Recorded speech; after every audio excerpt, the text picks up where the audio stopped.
Hey everyone, this is Sue again and welcome to my random life.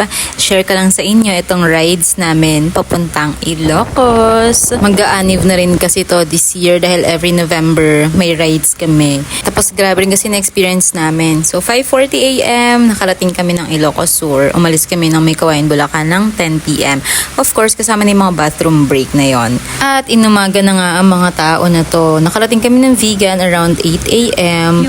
Dapat talaga ang plano, dediretso kami ng Pagudpud or Ilocos Norte. Kaya lang, first time din kasi nila Jane at Lots ng ganito kahabang ride. So, pahinga muna kami dito sa Vegan. Tapos nagising kami ng 1:00. Kumain lang kami, tapos larga na ulit ng 11 AM pa Ilocos Norte. Touchdown Ilocos Norte Arc at ng 11:55 AM.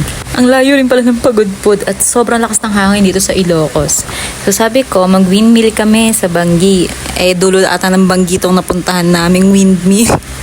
At sobrang lakas ng alon. Tapos kami lang ngayon nandito. In-expect ko may sand dunes, ganon. Kaso hindi nga ganon ang nangyari.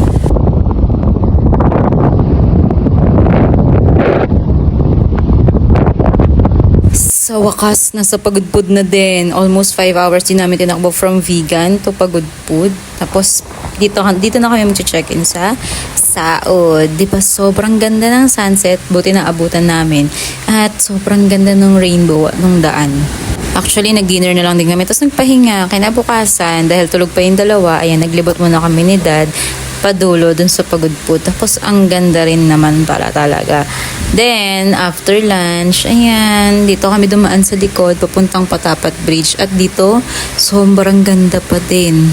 And as usual, lagi naman kaming inuulan at kakatapos lang din ng bagyo bago kami pumunta dito. So, ayan, wala pong araw pero sobrang ganda, 'di ba, ng fog, ng mountains, tapos dagat yung nasa kaliwa.